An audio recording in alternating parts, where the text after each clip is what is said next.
Al Michaels, Jim Palmer, Tim McCarver. 9th inning of game 1. 2-0 Los Angeles. And Jeffries to lead off for the Mets, taking outside. That's the 91st pitch thrown by Hershiser. This is almost a dreamlike game for Lasorda and the Dodgers to this point.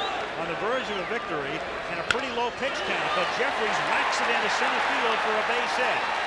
And we say a dreamlike thing for Lasorda to this point because what he'd like to do is bring Hershiser back on 3 days rest Saturday. But now he's got another thing to worry about, namely the ball game. Leadoff man on 3 hits for Jeffries tonight.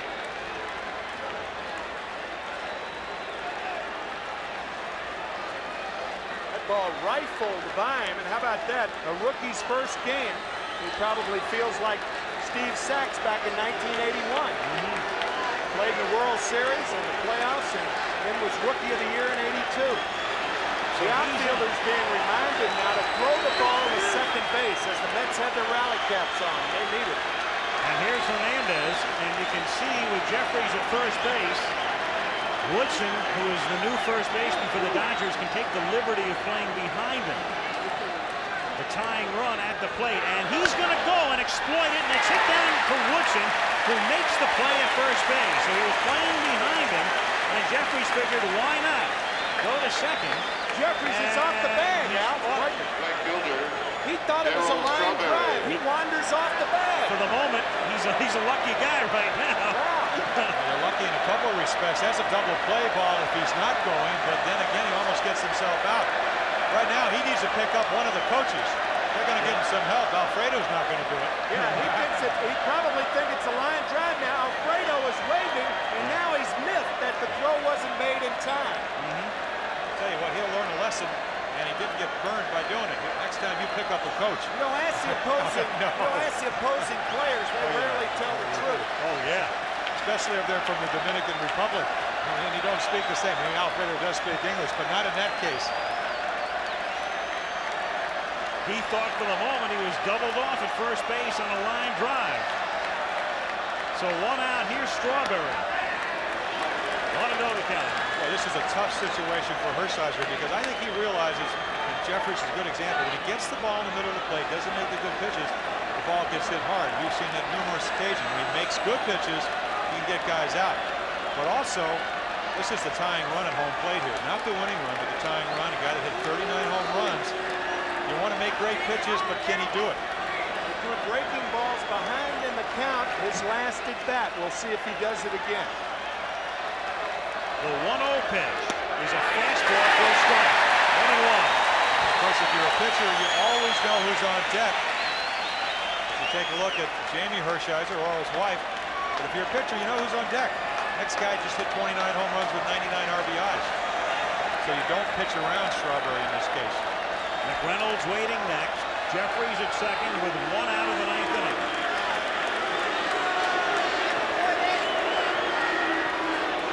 That's not enough. Darryl did get Hershiser in a really hitter situations, but swung at a 2-1 curveball.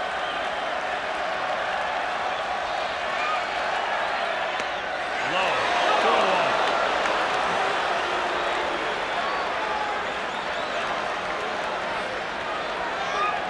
How do you relieve a guy that's now pitched, what, 68 in the third straight scoreless inning? Excuse me, 66 in his third? 67, pardon me. I can't have.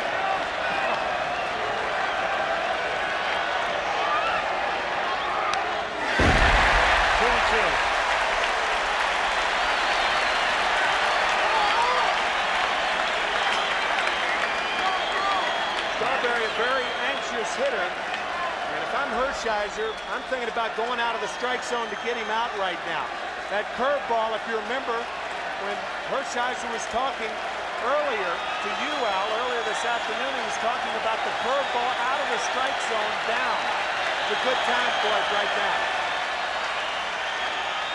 And Scioscia's going to visit the mound right now with a very important pitch. You know, that's a better thing to do than to just go through the whole series of signs, because the worst thing as a pitcher is to have to get the pitch you want, but to shake off 2 or 3 signs to get there. Go out there, ask them, do it in a hurry, ask him how he's feeling too. That might make a lot to do with what he calls.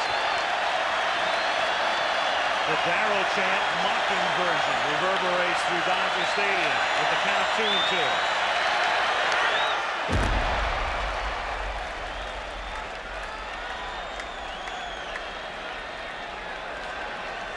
Mets bench literally trying to turn the game around.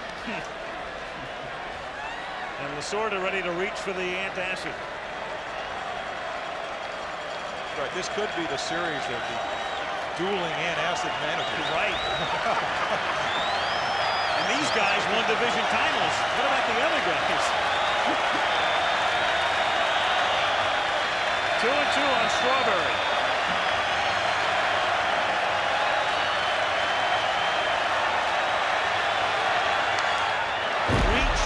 Fouls it off.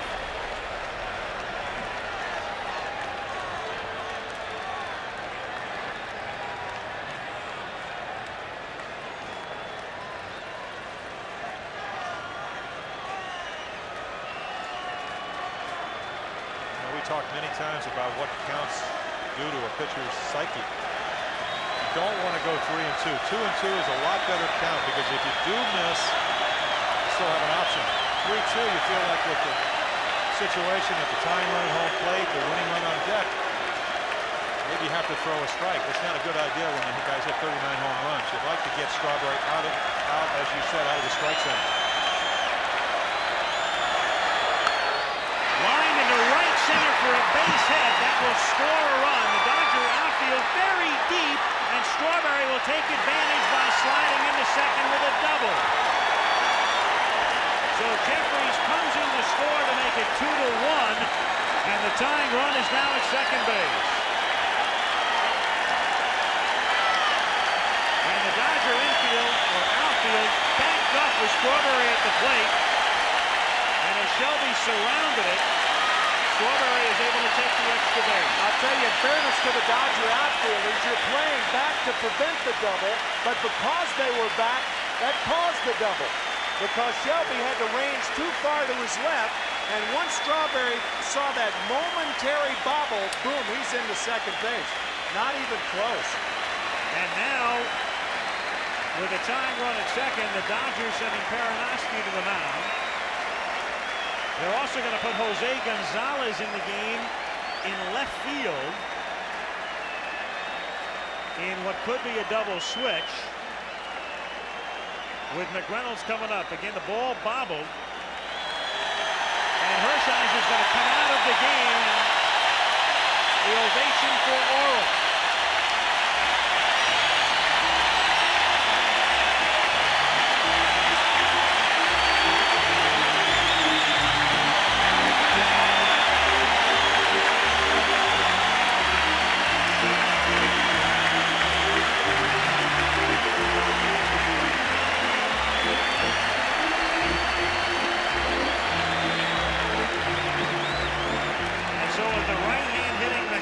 Coming up to the bullpen for right-hander Jay Howell as the Mets score here in the ninth. Still only one out as Howell comes in. 2-1 Dodgers.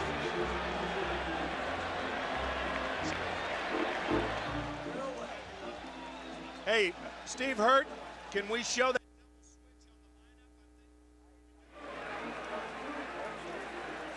I'm talking to you on the mic. 1, 2, 3, 4, 5, 5, 4.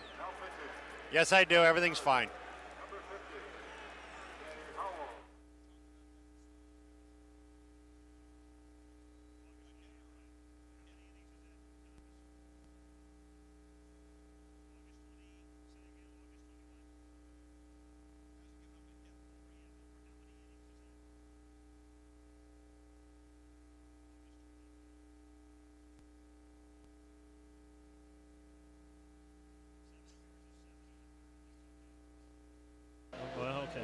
Yeah, effectively wild.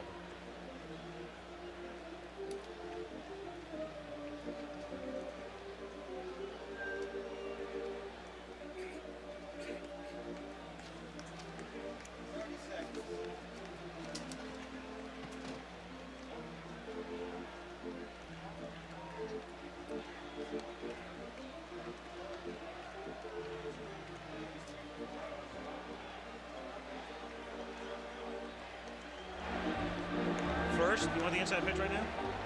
Okay.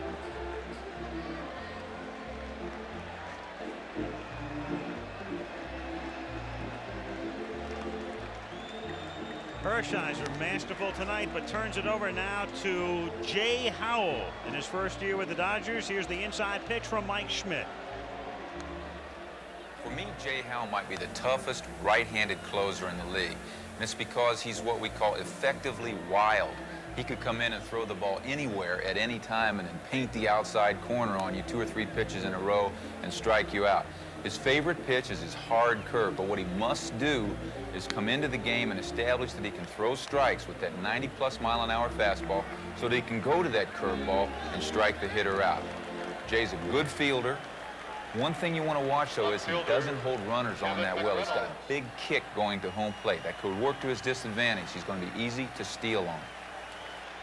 And he has Darryl Strawberry as the tying run at second base. It wouldn't figure that Strawberry would try to steal third, but you never know.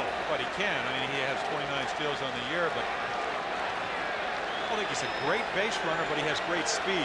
It's a good time to steal third. With 1 out, you get on third base and score on something other than a hit. Of course, if you get thrown out, it's the story of the game. Pitch is outside.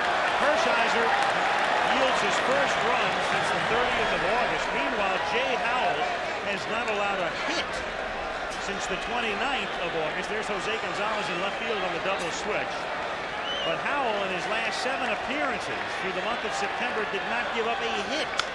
And McReynolds fouls it off to the right out of play. 1-1.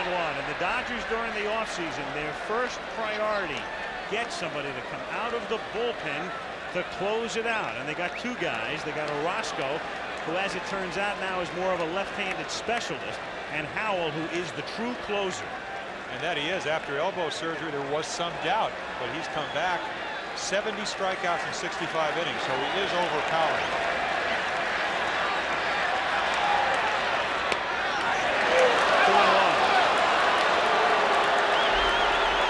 The sort of parking at Wembley style wanted that pitch. And Hershiser can just sit and wait. As we said, McReynolds, a great year, 288, 29 home runs, 99 RBIs. Howell, the type of guy that can throw the ball in his power out over the plate and still get him out. In the dirt, 3-1. Good play by Socia.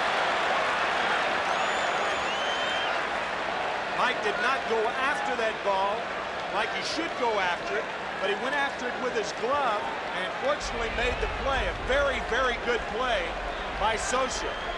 On the breaking ball, you're anticipating it being in the dirt, so you can easily get your body in front of it. Never subscribe to that theory you can get your body in front of a fastball because it's up there too quickly. Good play by Socia. 3-1 to McReynolds, ball 4. Tying run and go-ahead run on base. And now Howard Johnson comes up. Shortstop, Howard Johnson. And it's fastball pitcher against fastball hitter here. Not only that, Howard Johnson batting 182 from the right side and 250 from the left side. There again, we get back to the better pitcher is Jay Howell. Tommy Lasorda playing the hot hand regardless of which way Johnson has his power. Because the point is well taken here. If Orozco was a true closer in the sense that Howell is right now, you'd bring in Orozco and turn Johnson around right-handed. But he entrusts Howell with the game with 1 out and 2 on in the 9th inning. And he throws him with a breaking pitch. Of course, the Mets are a team in postseason play. They've gone in the 9th inning trailing 13 times. They've come back and won those games 4 out of those 13 times, which doesn't seem much. It's like 30% of the time, but the rest of the percentage is down under like 10%. It says a lot when you compare them to the Dodgers, I'll tell you that. Off speed for a strike,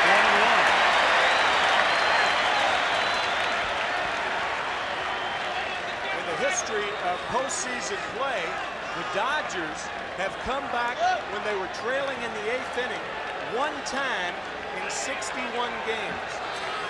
So the Mets are 4-9, the Dodgers are 1-60.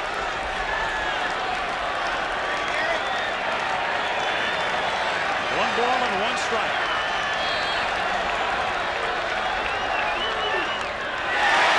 Running in on him. He's thrown him 3 off-speed pitches. Throws him a breaking ball here on the hands, and it's 1-2. Well, scouting is such an important part. I mean, you play against this team, maybe not as important as it is during the World Series, but it's obvious that Jay Howell would like to get Howard Johnson out with the curveball or the breaking ball. I have never thought about this, but Jay Howell looks like Steve Howell.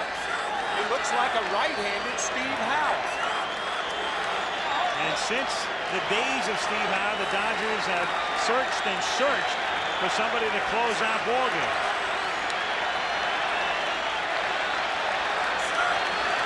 So just add a pair of L's, turn him around from the right side, and the 1-2 pitch is another breaking ball, and Johnson just gets a piece of it. Well, that's 4 in a row. If you look at 4 breaking balls in a row, now that's great. This is his weakness. You see from that graphic, he's a good 9th inning hitter. Most of them probably came on either hanging breaking balls. This ball is about belt high. Now you throw a guy 4 in a row and make a mistake, the chances of him hitting it are a lot greater. But Howell's strength is high, good hard fastball and a good sharp breaking curveball. Usually don't hang a curveball like that and get away with it. The tighter the spin, the better chance of doing it.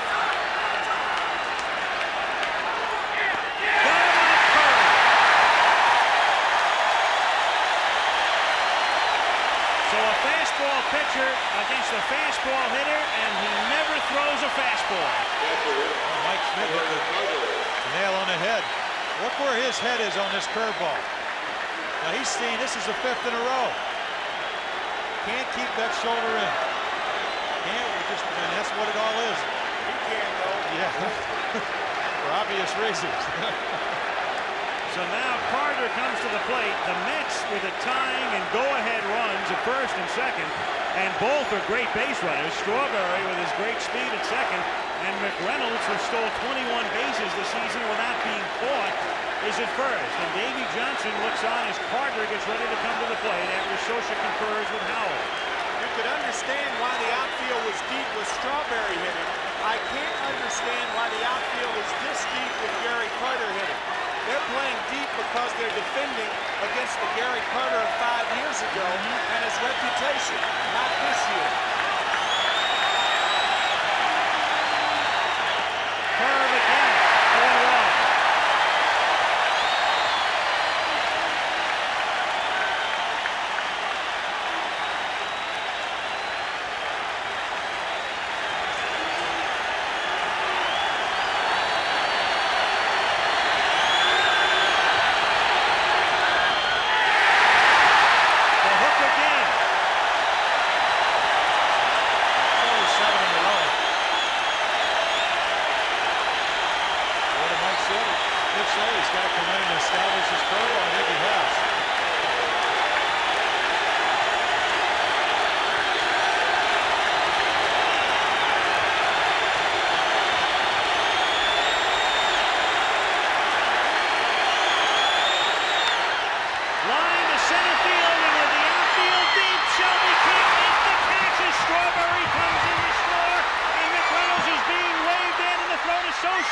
Socha blocks the play, but without the ball, and McReynolds is safe.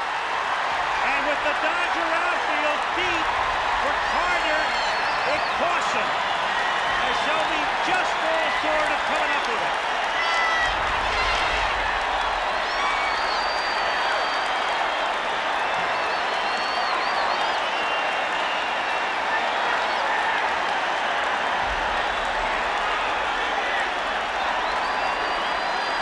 Second baseman. 3-2 Mets. I'll tell you, when a pitcher and a catcher conspire to keep the good part off the good part of the bat off the ball, it doesn't do any good if your outfielders don't cooperate. Watch this collision between Kevin McReynolds and Mike Socha. Man, it's a big league collision right there. Socha's great strength is blocking the plate, but they've gotten so pansy about protecting middle infielders. I just can't believe that you can allow a catcher to stand up the line like that without the ball. Backman swinging and missing. Here's Johnson's reaction, and again, Tim pointed it out before the play. The outfield was playing Carter's reputation, not the present-day Carter.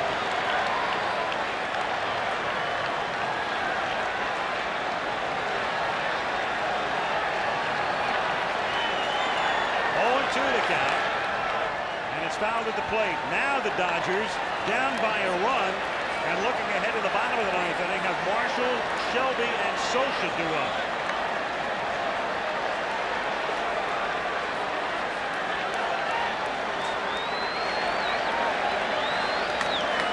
Carter at second, 2 down, 0-2 the count. And a breaking pitch is hit down to Sachs. And the inning is over, but the Mets get 3. And at the end of 8 1/2, it's the Mets 3 and the Dodgers 2.